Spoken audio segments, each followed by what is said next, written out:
नमस्कार दोस्तों, स्वागत है आपका। बात करें पब्लिक एडमिनिस्ट्रेशन की, यानी कि लोक प्रशासन की। और लोक प्रशासन में अब हमने देखा शास्त्रीय विचारधारा को देखा, और फिर मानव संबंध विचारधारा को देखा, फिर हमने व्यवस्था सिद्धांत को भी देखा।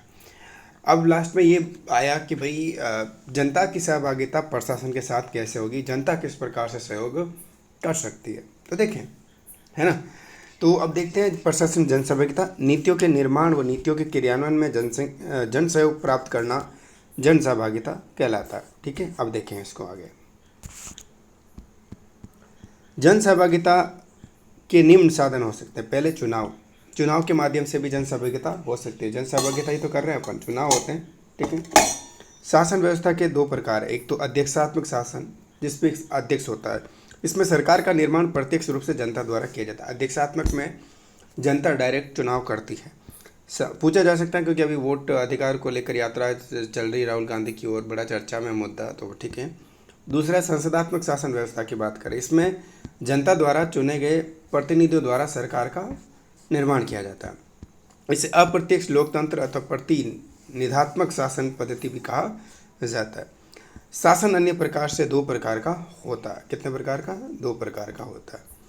एकात्मक शासन व्यवस्था की बात करें, जहां पूरे देश की एक ही सरकार हो, यानी कि इंग्लैंड, वो एकात्मक हो। संघात्मक शासन की मतलब है कि जहां केंद्र सरकार के साथ राज्य सरकारों का व्यवस्था, जैसे अपने यहाँ भी ऐसा ही है, राज्य सरकारें भी हैं।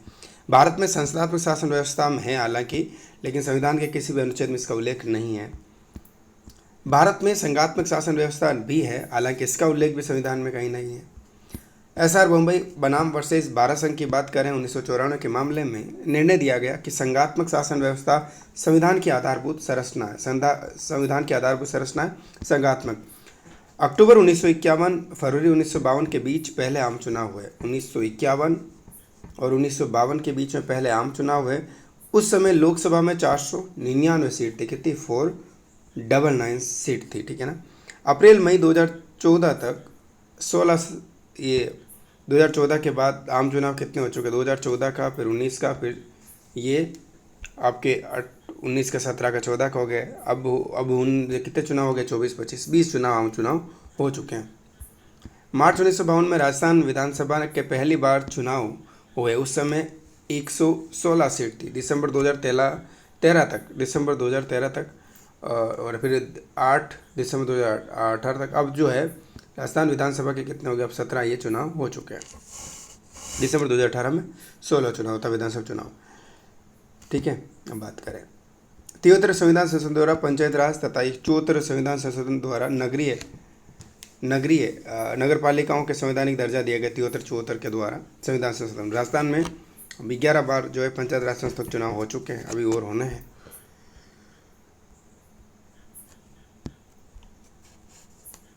ग्राम सभा की बात करें, 73 संविधान संशोधन द्वारा ग्राम सभा को संवैधानिक दर्जा दिया गया। अनुच्छेद 243 ए ग्राम सभा की संरचना का उल्लेख है। संविधान के तहत एक वर्ष में 2 बार तथा राजस्थान पंचायत राज अधिनियम 1994 के तहत एक वर्ष में इसकी 4 बैठकें अनिवार्य। कितनी? 4 बैठकें। ग्राम सभा ग्राम पंचायत द्वारा गत वर्ष किए गए कार्यों की जांच, सामग्री अंकेक्षण का कार्य करती है।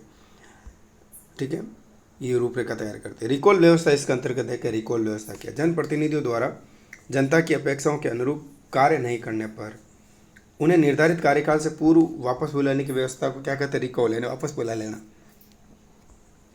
स्विट्जरलैंड में ये व्यवस्था प्रचलित है। मध्य प्रदेश भारत का पहला राज्य है जहाँ स्थानीय निकायों में इस व्यवस्था को अपनाया गया।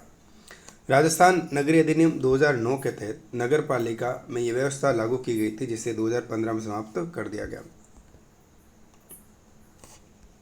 जनमत यानी पब्लिक ओपिनियन, दबाव समूह, इसके अंतर्गत स्वयंसेवी संस्थाएं शामिल हैं। अगला है जन शिकायतों का निवारण की बात करें तो सूचना का अधिकार। सबसे पहला सूचना का अधिकार, राइट टू इन्फॉर्मेशन। ये बड़ा चर्चा में आरटीआई से आज ही पता चला। आरटीआई लगाई गई थी दिल्ली विश्वविद्यालय में भाई डिग्री मांगने का मोदी जी की, लेकिन आज दिल्ली हाई कोर्ट में वो मामला गया और विवश नहीं है, डिग्री अब नहीं दिखाएंगे, तो इसलिए लेकर चर्चा में। सूचना का अधिकार का उल्लेख संविधान के किसी अनुच्छेद में नहीं है, लेकिन अनुच्छेद 19 ए फर्स्ट जो है इसका फर्स्ट है अनुच्छेद 21 का भाग माना जाता है। सूचना का अधिकार को भाषण व अभिव्यक्ति की स्वतंत्रता का भाग माना जाता है। भाषण व अभिव्यक्ति की स्वीडन विश्व का पहला देश है जहाँ 1766 में कानून बनाकर सूचना का अधिकार लोगों को दिया गया। भारत में इस आंदोलन को लोकप्रिय बनाने का श्रेय जो है अन्ना हजारे, अरुणा रॉय और अरविंद केजरीवाल को जाता है। अरुणा रॉय ने राजस्थान में मजदूर किसान शक्ति संगठन तथा अरविंद केजरीवाल ने दिल्ली में परिवर्तन नामक संगठन के माध्यम से इस आंदोलन को किया था। अन्ना हजारे ने उस वक्त के अरुणा रॉय, देखो अरुणा रॉय वे उनके साथ केजरीवाल भी जुड़े हुए थे, ठीक है।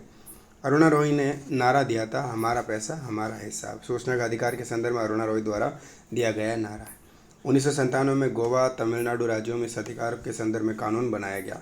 Rajasthan right to information act 2000 जो है 26 जनवरी 2001 को लागू हुआ। अटल बिहारी वाजपेयी सरकार द्वारा वर्ष 2002 में सूचना की स्वतंत्रता अधिनियम 2002 बनाया गया। सूचना का अधिकार अधिनियम 2005 डॉक्टर मनमोहन सिंह की सरकार के समय बना। यह अधिनियम 15 जून 2005 को आंशिक रूप से लागू हुआ, जबकि 12 अक्टूबर 2005 को पूर्ण रूप से लागू हुआ था मनमोहन सिंह की सरकार के समय। 12 अक्टूबर को सूचना का अधिकार दिवस अथवा सूचना दिवस के रूप में मनाया जाता है। इस अधिकार के निम्न उद्देश्य थे, क्या थे? प्रशासन में जनसहभागिता सुनिश्चित करना, प्रशासन में उत्तरदायित्व सुनिश्चित करना और प्रशासन में पारदर्शिता लाना। ये प्रशासन में भ्रष्टाचार को कम करना। लेकिन आज आरटीआई कमज़ोर हो चला है। इस अधिनियम के तहत भारत के प्रत्येक नागरिक को सरकारी संगठनों से सूचना प्राप्त करने का अधिकार मिला है। सूचना हेतु आवेदन लोक सूचना अधिकारी यानी PIO को करना होता है। BPL के लिए कोई आवेदन शुल्क नहीं है, जबकि अन्य के लिए 10 रुपये शुल्क लिया जाएगा। आवेदन करने पर 30 दिन के भीतर सूचनाएं देनी होती है। यदि सूचना तृतीय पक्षकार से संबंधित है, पक्षकार यानी थर्ड पार्टी संबंधित है, 10 दिन अतिरिक्त और लगेंगे। किसी व्यक्ति के जीवन से जुड़ी सूचनाएं 48 घंटे के भीतर देनी होगी। ऐसी सूचनाएं जो ट्रेडमार्क, कॉपीराइट और पेटेंट उपलब्ध नहीं करवाएगी, इस प्रकार की सूचनाएं देश की एकता, अखंडता अथवा सुरक्षा, अन्य देशों के साथ संबंध, अपराध एवं वर्दी करने वाले संबंधी सूचनाएं नहीं दी जाएगी। अर्धसैनिक बल यानी BSF, NCG, SPG, ITBP, CRPF, CISF इत्यादि सूचनाएं नहीं देते हैं। यदि इन संगठनों पर मानव अधिकारों के हनन अथवा भ्रष्टाचार का आरोप है तो इन्हें भी सूचना देनी होती है। निर्धारित अवधि में सूचनाएं नहीं देने पर अपीली अधिकारी के वहां 30 दिन के भीतर अपील की जा सकती है। अपीली अधिकारी ने भी 30 दिन में सूचनाएं नहीं दी तो सूचना आयोग में अपील की जा सकती है। अपीली अधिकारी ने भी नहीं दी तो सूचना आयोग में जा सकते हैं। देखिए केंद्रीय सूचना आयोग की बात कर लेते हैं। केंद्रीय सूचना आयोग, इस अधिनियम के तहत आयोग में एक मुख्य सूचना आयोग तथा 10 स्थानीय होते हैं, यानी 1+10 का सिस्टम होता है। तो 1+10 का केंद्रीय सूचना आयोग में विधि, प्रशासन, पत्रकारिता तो समाज सेवा के विशेषज्ञों को इन पदों पर नियुक्त किया जाता है। कॉलेजियम की सिफारिश पर राष्ट्रपति द्वारा इनकी नियुक्ति की जाती है। प्रधानमंत्री इस कॉलेजियम का अध्यक्ष होता है, जबकि लोकसभा विपक्ष के नेता कोई भी एक कैबिनेट मंत्री इनका सदस्य होता है। मुख्य सूचना आयुक्त का दर्जा मुख्य निर्वाचन आयुक्त के बराबर होता है। सूचना आयुक्तों का दर्जा जो निर्वाचन आयुक्त है उनके बराबर होता है। इनका कार्यकाल 5 वर्ष का होता है। आयु 65 वर्ष से सेवानिवृत्ति की। कदाचार व अक्षमता के आरोप में सर्वोच्च राष्ट्रपति जो है सर्वोच्च न्यायालय से कार्रवाई की जांच का आधार पर नहीं हटा सकते हैं। वज़ाहत हबीबुल्लाह खान भारत के पहले मुख्य सूचना आयुक्त थे। वर्तमान में अब जो है कौन है बताइएगा मुझे ज़रूर, ठीक है ना। दीपक संधू पहली महिला मुख्य सूचना आयुक्त रही है। सुषमा सिंह दूसरी महिला है जो मुख्य सूचना आयुक्त रह चुकी हैं। आयोग के कार्य देखें, अपील अधिकारी के निर्णय के विरुद्ध अपील सूचना, ठीक है। देखो अपील अधिकारी के निर्णय के विरुद्ध अपील सुनने का काम ये करेंगे। अपील अधिकारी के विरुद्ध कोई बात है तो दोषी लोक सूचना अधिकारी पर 250 रुपये का प्रतिदिन के हिसाब से 250 रुपये प्रतिदिन के हिसाब से लगाएंगे अगर कोई अधिकारी है उसके खिलाफ, ठीक है ना। 25,000 रुपये तक जुर्माना लगाया जा सकता है। सूचना का अधिकार का प्रचार प्रसार करना, अपनी रिपोर्ट राष्ट्रपति को देना, जिसे राष्ट्रपति संसद में रखवाते हैं।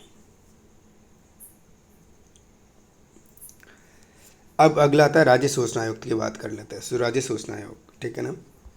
इसमें एक मुख्य सूचना आयुक्त तथा अन्य वही सिस्टम है, 1+10 का सिस्टम होता है। इसमें भी केंद्रीय सूचना आयोग वाले काम, इनकी योग्यता वही है। नियुक्ति कॉलेजियम की सिफारिश पर राज्यपाल करता है।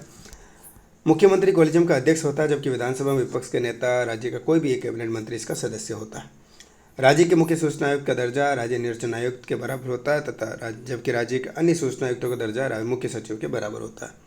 18 अप्रैल 2006 को राजस्थान सूचना आयोग की स्थापना की गई। एमडी कोरोनी राजस्थान के पहले सूचना आयुक्त बने थे, जबकि टी श्रीनिवासन दूसरे मुख्य सूचना आयुक्त थे।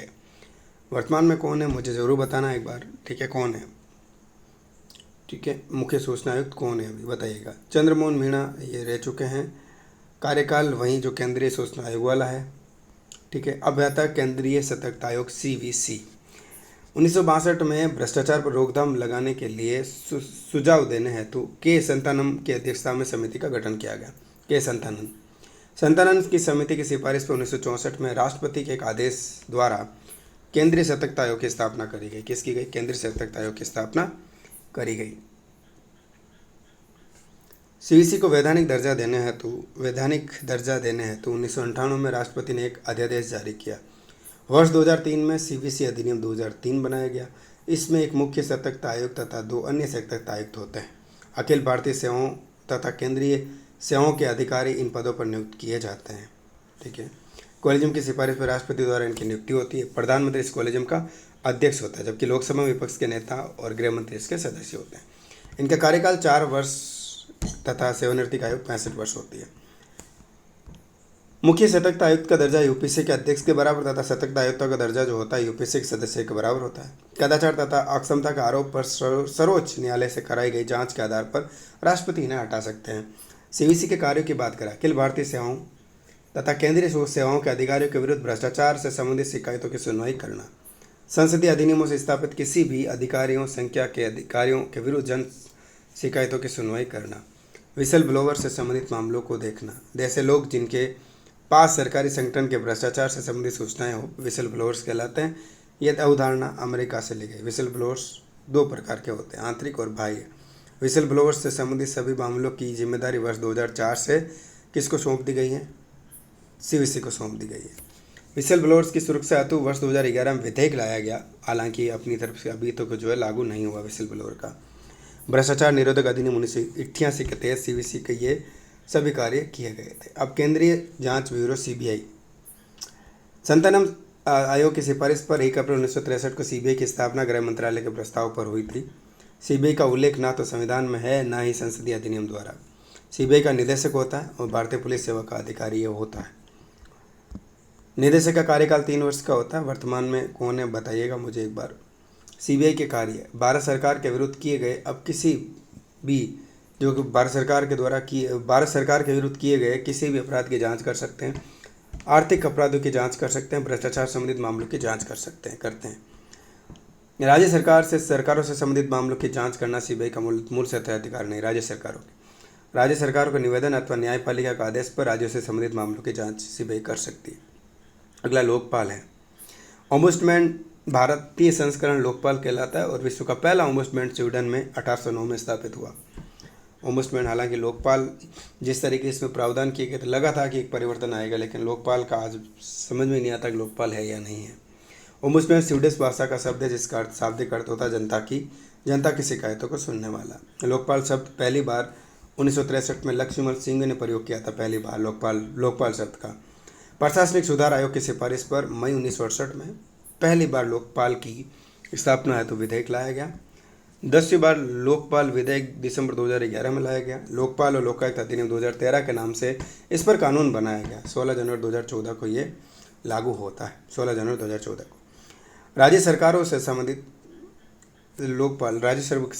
संबंधित जांच करना CBI का मूल सतह अधिकार नहीं है। राज्य सरकारों के निवेदन अथवा न्याय आदेश पर ये CBI की जांच करती है, हमने देखा। ठीक है, देखो लोकपाल, इसकी विशेषताएं क्या?